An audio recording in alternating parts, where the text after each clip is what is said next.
cars up there grouped up like we are now, they can't pass each other and take off like they did in practice. We're going to have some close racing. And I think what you'll see, we're starting to see it there. Dale Earnhardt Jr. in the 88 getting that push by Carl Edwards in the 99. They'll almost run over that group in front of them. But they got nowhere to go, and that's the whole thing. That's why it's so different than practice. Threading the needle, Boyer. Stewart tried to close the hole and couldn't do it. Boyer to the lead. And Casey Kane in that 4 was a sitting duck, but now he gets help from Carl Edwards in the 99. You're going to have to really anticipate. You're going to have to anticipate every move you make, because if you wait, it's too late. In the back, they're way 3 wide. Wait for me, wait for me. Staying pretty grouped up right now. I like what I'm seeing.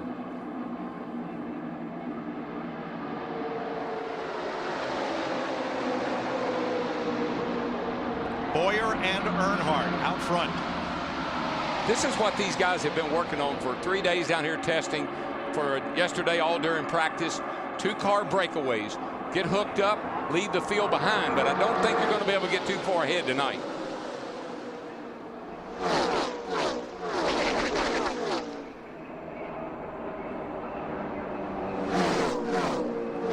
Three pairs of cars leading a pack. And boy, they are snarling in that pack. And this is 2 cars that we thought would be making a move. We're riding with Mark Martin in that 5. We talked to Kevin Harvick in the 29 car, and you can see with Jimmy Johnson in the 48 pushed them, these guys are trying to work their way up there in a hurry. You can only go so, when you got cars in front of you, cars to your left and right, you just got to wait. You got to be real patient here and wait for things to open up a little bit.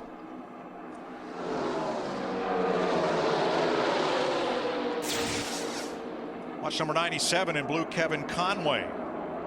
Whoa, Kevin. Oh, boy, he had a little too much help from Montoya right there. I think he was quite ready for that. Last year's Rookie of the Year. Conway. There's Jeff Gordon throttling up the outside. One of Conway's best finishes came right here last year in the July race.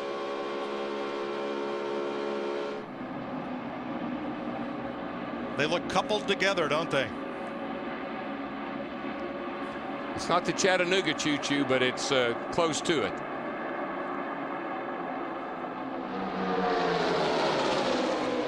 Clint Boyer leads them across to complete 5 of 25 laps in segment 1 of 2. See a couple of teammates right there. Kevin Harvick in the 29 we're riding with him, pushing his teammate Jeff Burton in the 31. They know if they'll stay just like this, that they may get right up there. Now we got a battle for the lead. Yeah, but especially when these guys get side by side like this, that is really going to suck that back crowd right back up to them. Legendary engineer Casey Jones drove the old 97. Casey Kane is in the new number 4.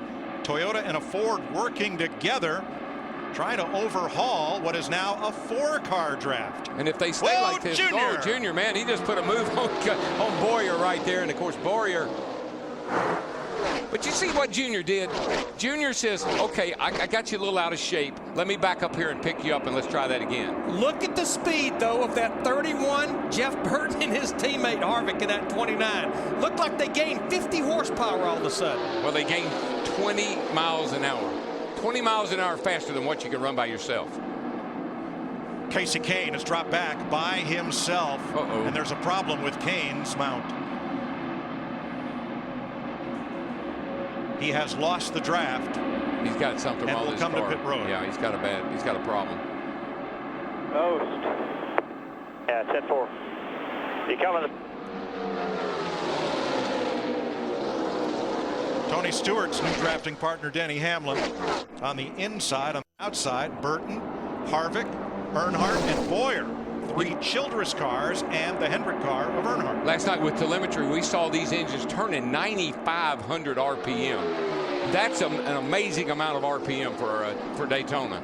And a lot of times in the engines, Larry, you'll try something a little bit edgy, a little less oil pressure, a little less of this, trying to get the most speed you can out of the car. Well, as I mentioned, it's a short sprint race. No points, all about winning. Down to Steve Burns in Casey Kane's pit. And Mike, listening to them right now on the radio, Casey simply came over the radio and said, "We are toast."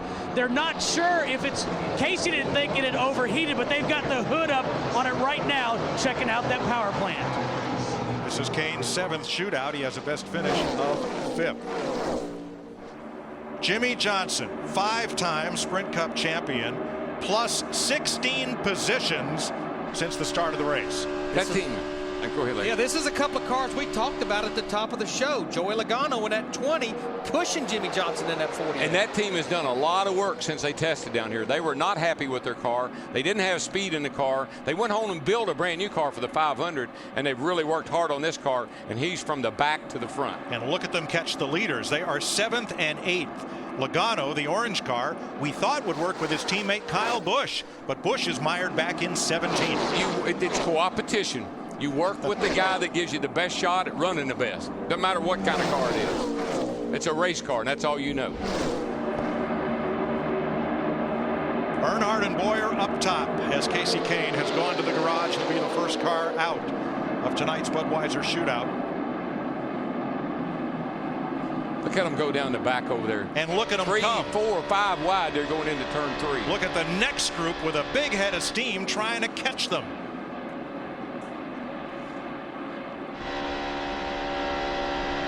Greg Biffle on the bottom. That group was coming so fast it broke up. Yeah, they had to lift up out of the throttle. They were closing so fast, and they lost their momentum just a little bit. Down to the pits, Matt Yoakum. 2-time shootout winner Jeff Gordon has been running primarily in the back, and he's already learned a big lesson looking ahead to that final segment.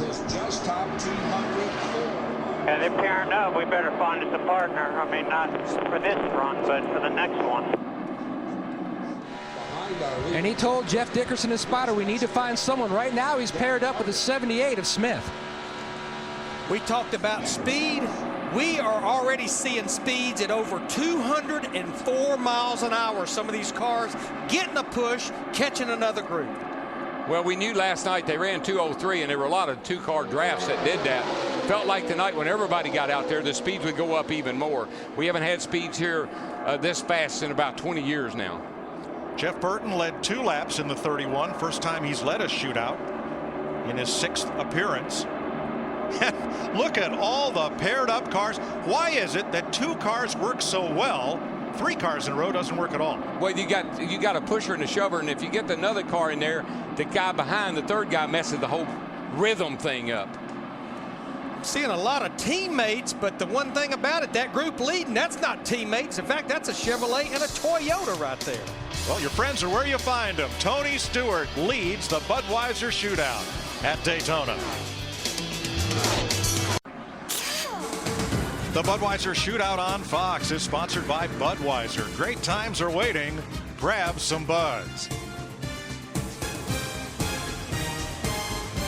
You know, Mike, Larry, we're running around here 203, 4, 5, 6 miles an hour, and these cars look more comfortable.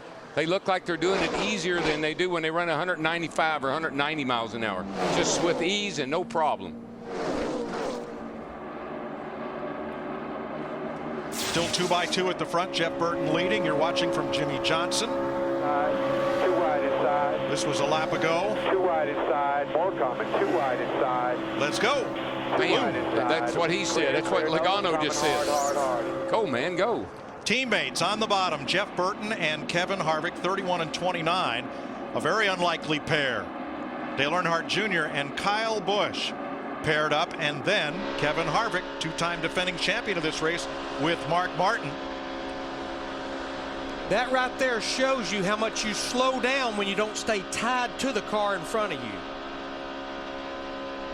17 laps complete, 18 in 7 more.